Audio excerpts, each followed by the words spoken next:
بسم اللہ الرحمن الرحیم۔ اپنی توحید پر اللہ تعالیٰ خود شہادت دیتا ہے۔ فہرست موضوعات تفہیم القرآن، جلد اول، عنوان توحید،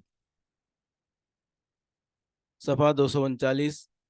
شہد اللہ انہ لا الہ الا ہوا والملائکۃ واولو العلم قائما بالقسط لا الہ الا هو العزیز الحکیم۔ اللہ نے خود اس بات کی شہادت دی ہے کہ اس کے سوا کوئی خدا نہیں ہے، اور یہی شہادت فرشتوں اور سب اہل علم نے بھی دی ہے۔ وہ انصاف پر قائم ہے، اس زبردست حکیم کے سوا فی الواقع کوئی خدا نہیں ہے۔ شہید اللہ انہ لا الہ الا ہوا، اللہ نے خود اس بات کی شہادت دی ہے کہ اس کے سوا کوئی خدا نہیں ہے، یعنی اللہ جو کائنات کی تمام حقیقتوں کا براہ راست علم رکھتا ہے، جو تمام موجودات کو بے حجاب دیکھ رہا ہے، جس کی نگاہ سے زمین و آسمان کی کوئی چیز پوشیدہ نہیں ہے، یہ اس کی شہادت ہے۔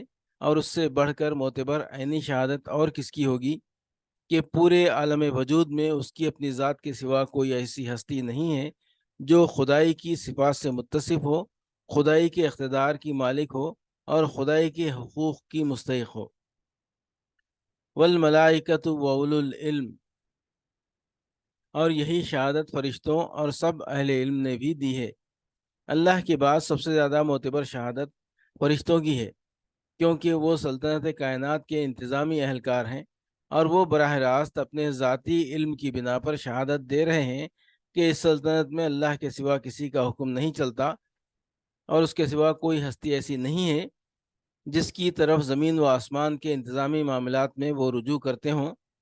اس کے بعد مخلوقات میں سے جن لوگوں کو بھی حقائق کا تھوڑا یا بہت علم حاصل ہوا ہے، ان سب کی ابتدائے آفرینش سے آج تک یہ متفقہ شہادت رہی ہے کہ ایک ہی خدا اس پوری کائنات کا مالک و مدبر ہے۔